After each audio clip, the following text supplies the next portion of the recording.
Thank you, Mr. Chairman. I move to strike the last word. Mr. Chairman Henschling, I want to thank you for holding this markup today. Today, before the committee are a number of bills to help address the onslaught of regulations pouring out of Washington. One bill in particular, H.R. 3240, the Regulation D Study Act, simply directs the Government Accountability Office to study the impact of the Federal Reserve Board's monetary reserve requirements implemented through Regulation D on depository institutions, consumers, and monetary policy. The bill also directs the GAO to consult with credit unions and community banks. This legislation has strong bipartisan support, with 30 members signing on.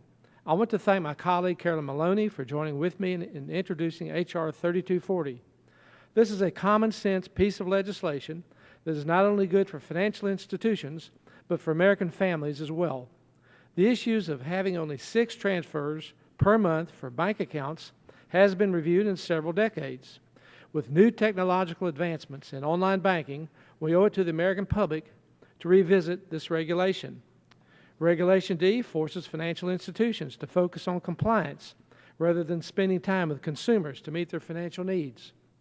Former Federal Reserve Chairman Bernanke has said that the reserve balances far exceed the level of reserve requirements, and the level of reserve requirements thus plays only a minor role in the daily implementation of monetary policy.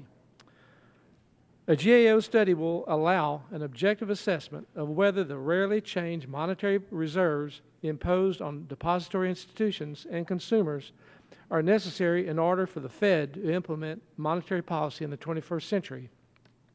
This study must report, number one, a historic review of how the Fed has used reserve requirements to conduct U.S. monetary policy. Number two, the impact of the maintenance of reserves upon depository institutions.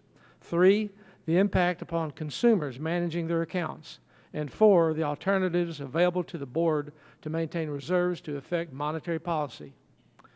Thank you, Mr. Chairman, and I do yield back the balance of my time.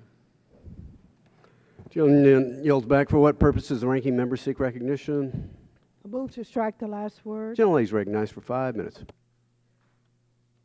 Mr. Chairman, as I see it, this bill simply instructs the GAO to study the Federal Reserve's use of reserve requirements. One of the consequences of the current policy is that consumers are limited to a small number of transactions or transfers of funds between their checking and savings account. As anyone who has a linked account knows, exceeding the allowable number of transfers can result in very expensive overdraft fees, even if the consumer has available funds in a savings account. My colleagues and I have long been concerned about the impact of overdraft charges on consumers and the impact these charges have, driving consumers to riskier and often costlier non-bank alternatives.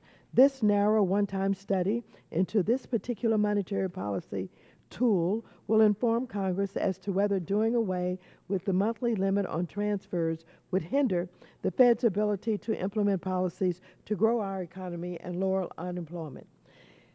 If doing so does not harm the Fed's ability to affect monetary policy, regulators in Congress would have the necessary information to consider whether it is appropriate to eliminate the cap on transfers and provide straightforward relief to consumers who rely on overdraft protection from their linked savings accounts. I think it's crucial that the government re-examine its policies from time to time, and as advances in technology have changed both the way that consumers interact with their banks and the tools the Fed has at its disposal, it seems appropriate to take a closer look at the requirements under Regulation D. So, Mr. Chairman and members, I would support this bipartisan bill. Gentlelady yields back. For what purpose does the gentlelady from West Virginia seek recognition? Move to strike the last word. Gentlelady is recognized for 5 minutes. Thank you. Just briefly, Mr. Chairman, I would like to congratulate Mr. Pittenger on his bill and building a bipartisan coalition. I think having the ranking member speak in support of this bill really carries the day in terms of any kind of controversial debate. So we're very happy about that. And I think what it does is this will put the focus where it needs to be, and that's on the consumer. That's on how these regulations are affecting them, how it affects their ability to get credit, how it has really put the focus on compliance rather than spending the time with the consumer to figure out what's best for them. So with that, I would like to add my voice to the chorus of support and again say how important I think this is, that building those bipartisan coalitions shows that number one, we can do it, but number two, that we should do it. Thank you very much. Gentlelady yields back. For what purpose is gentlelady from New York seek recognition? Gentlelady's recognized for 5 minutes. And I truly do thank Ranking Member Waters for her support, and my good friend and colleague from the great state of North Carolina, Mr. Pittenger, for his hard work on this, and it was really a very fruitful time working together with him. Our bill simply asks the GAO to study the limitation to determine if it's still useful. Reg D limits the numbers of automatic withdrawals from a consumer's savings account to 6 per month. We want to see if this is still necessary or serves any purpose. This means that if a consumer has already hit his or her limit on automatic withdrawals for the month and then overdrafts their checking account, the bank will not transfer money from the savings account to cover the overdraft, resulting in an unnecessary overdraft fee. So we want to study whether or not that this limitation serves any purpose whatsoever, and also overall the reserve funds. The bill is supported by the Credit Union National Association, the National Association of Federal Credit Unions, and the American Bankers Association. So I urge all my colleagues to support this bill, and I yield back. And I thank Mr. Pittenger. Thank you. Thank you. For what purpose is the gentleman from Missouri seek recognition? Move to strike last word. Gentleman's recognized for 5 minutes. Thank you, Mr. Chairman. Just briefly, as somebody who remembers whenever we instituted the Fed came out with this regulation back in when Moses walked the earth, probably. Back then it was the now and super now accounts when they started paying interest on checking accounts and limited your savings accounts to be able to earn greater savings interest for a limited amount of times that you could access it. This is probably 5 years ago roughly, and if we haven't updated the rules and regs, we certainly need to. As the sponsors pointed out, it's common sense. Technology has moved us to a different level to where now we can instantly know and transfer monies back and forth to keep customers in the black, and as well as serve their needs. I certainly support the gentleman's bill. I think it simply asks the Fed to just study the situation, let the situation dictate how we need to be looking at it from the standpoint of the reserves that we need and the regulations we need to implement it. Again, I support the measure and thank the gentleman for bringing it forward. I yield back.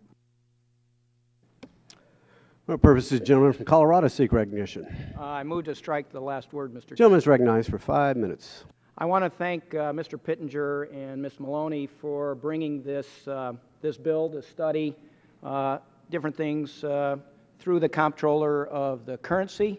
I think it's a step in the right direction, which is very different than what the Republican majority has done generally through this Congress. The chairman started off with an economic rendition that is completely different than what the facts on the ground would state. The last 6 months of the Bush administration, this country lost trillions of dollars of wealth in the stock market, trillions of dollars of wealth in home prices, and millions of jobs. Since the Bush administration and the failed Republican economic policies, we've seen 10 million jobs gained, house prices have rebounded, and the stock market is up 10,500 points. So this Congress, under the Republican leadership, has done virtually nothing except that they can bring lawsuits against the president, which we're going to deal with this week. They can continue to pursue something on Benghazi at the cost of about $80 million to the taxpayers. They can shut down the government over the 50th time to try to repeal Obamacare at a cost of some $24 billion to the taxpayers of the United States, instead of doing something constructive like the bill before us that Mr. Pittenger and Ms. Maloney have brought. It's only taken a year and a half, a year and three-quarters to do something like this. And it's just a study. I would say to you, Mr. Chairman, that your comments that employment is lagging and the economy is not moving forward, well, it is moving forward and employment is moving forward. If the Republican Congress would actually do something instead of just bring lawsuits against the president with no basis, or to continue to pursue something like Benghazi, but to focus on the real concerns of real Americans about their jobs, about the future of college education and their retirement security, this country would take off in a second. So I would say to my Republican colleagues, take a look in the mirror before you sue the president. And I'd yield back. Gentleman yields back. For what purposes, gentleman from Wisconsin seek recognition? Move to strike the last word. Gentleman is recognized for 5 minutes. I was hopeful we were off to a wonderful bipartisan hearing. It's quickly changed. I would just note for the record that I believe the number is 355 jobs bills that we've passed out of the House that now sit in the Senate waiting for action. Several of those bills are bills we passed out of this committee through the House floor, and remarkably, we've had a lot of bipartisan support on some of the regulatory relief bills that we passed. And it's disappointing that some of our colleagues in the Senate, led by the Democrat majority leader, won't take those bills up, especially when we're trying to do some very simple things that lift the regulatory burden off a lot of small community banks. I think this is a great example today of us working together on a bipartisan level with a simple request for a study to lift an old rule that is out of date. But this isn't the first time we've done it. Mr. Pittenger, again, building bipartisan support. We've done this with many other bills that will lift that burden. And so I know my friends across the aisle don't agree with everything we've done, but the real issue here isn't all the action that's taken place in the House, it's inaction in the Senate. And I would encourage my colleagues across the aisle to give a little push and a nudge to the friends in your party to actually pick up some of those bills and make a better effort to lift the burden off our small community banks and credit unions, helping Main Street America get capital to flow to families and small business owners. With that, I yield back.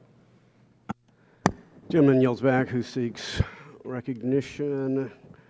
Chair recognizes himself for 5 minutes. I guess the spirit of bipartisanship lasted about 19 minutes on a bill that seemingly most people agree with. I know that the Blame Bush caucus is a shrinking caucus. I think the president himself allowed his membership to lapse. I haven't heard it out of him for a while. I look forward to the gentleman also reviewing history to let us know how we can blame Coolidge and Garfield and Lincoln as well for what other might travails the nation at this point. I would simply say that I want to thank the gentleman from North Carolina for his work and for working on a bipartisan basis. This is exactly the kind of regulation and, frankly, the kind of oversight we ought to be doing. Even if a regulation made sense at its time, it may be hurting low and moderate income Americans who are struggling in this economy today. From the evidence I've seen, it's not a particularly impactful tool for monetary policy, but regrettably, it does impact the bottom line of many struggling low and moderate income Americans in this economy. So it certainly ought to be reviewed, and again, it's part of the idea that we ought to be looking at the actual cost and impact that these regulations have on lower and moderate income Americans and not just their purported benefits. I'm certainly also very encouraged that the ranking member has signaled her support for something that calls into question an action of the Federal Reserve. So I certainly look forward to her full enthusiastic support for the Federal Reserve Accountability and Transparency Act, which we will mark up later today. Chair yields back. Who seeks recognition? Are there any amendments to the, for what purpose does the gentleman from Ohio seek recognition? Thank you, Mr. Chairman. I move to strike the last word. Gentleman's recognized for 5 minutes. I don't need 5 minutes, Mr. Chairman. I just wanted to applaud the chairman for his comments that he just made, because I think that's the point of the bill. That's why this bill is bipartisan.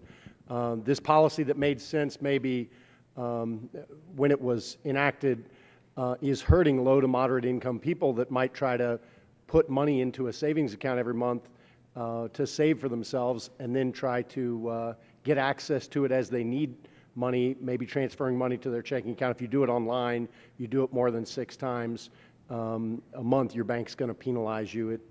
It really hurts low and moderate income people. And frankly, savings accounts are free. Checking accounts cost money these days.